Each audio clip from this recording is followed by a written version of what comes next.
This is the story of the night a friend and I saw what we believe to be the apparition of a young girl.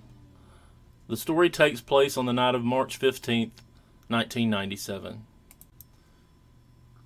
I went to college in a small town in northeast Alabama. After college, I began work in a library where one of my friends also worked. He was a bit older than me, a father and an Army veteran, and he was still working on his degree at that time. As for myself, I was working on my first novel in my spare time. I was at my home, writing as usual that night, when my friend called me up. He had a few books of mine that I'd lent him a couple of weeks earlier. It was getting late, but he wanted to drop the books by. He knew I was a night owl. I always wrote at night. I was naturally more motivated to work when the rest of the world was asleep. My guess was that he wanted to talk and maybe have a beer or two. I leaned back in my chair and cracked my knuckles. Why not? I'd been hammering away at this novel for several months. A little break might do my creative energy some good, I decided.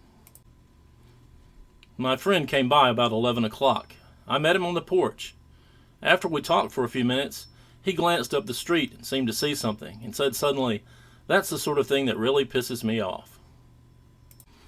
I didn't know what he was talking about at first. Then I followed his gaze up the street, to a vacant house. A little girl in a long nightdress was dancing around in the yard. My friend was, as I've said, a veteran and a family man. He had 3 kids of his own at home. I informed him that no one lived in that house where the little girl was playing. And just knowing that a little kid was on her own up there at night, at a house I knew to be vacant, seemed pretty weird and alarming to me. Concerned, my friend asked me to walk up to the house with him to make sure the little girl was not all alone and everything was okay. I agreed, and we started walking up the street together, about half a block, and up a small hill. As we drew close to the girl, she continued to skip merrily back and forth, seemingly oblivious to us. As we drew to about 10 or 15 feet of the girl, I stepped a little between her and my friend, as I learned from him later.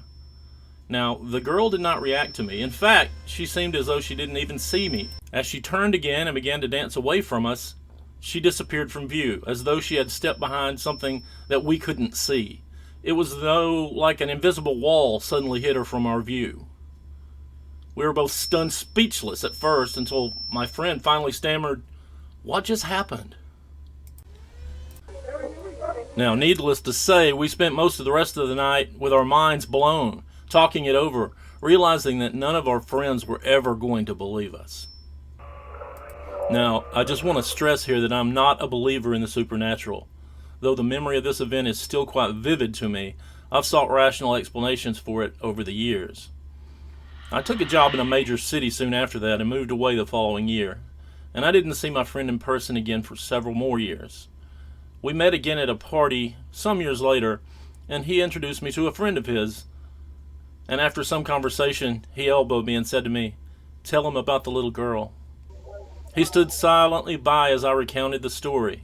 The guy paled a little bit and said, "You tell the same story he does," nodding toward my friend, "but I'd still have to see it for myself." Now, I know how that guy feels, but I did see it for myself and can explain what I saw. Now, we weren't terrified. There's nothing about a little girl to frighten 2 grown men, but it was and is a deeply perplexing occurrence. I have to believe that there was something there. Perhaps my friend misinterpreted what he saw, and then somehow I accepted his interpretation and convinced myself it was a little girl. Perhaps afterward we both agreed on what we had seen, and memory since has cemented our conclusions. Maybe. I still don't understand how anything can vanish right in front of your eyes. I've been back there a couple of times. The last time was just a couple of years ago. The old house has fallen down now, and the place is mostly just an overgrown lot. I've never seen anything unusual on my visits, but I'll never forget the spectral figure of that little girl, dressed like a child from some bygone era, dancing along, lost in a child's daydreams. If you enjoyed this story, please hit like and subscribe, if you please, and thank you, and have a great day.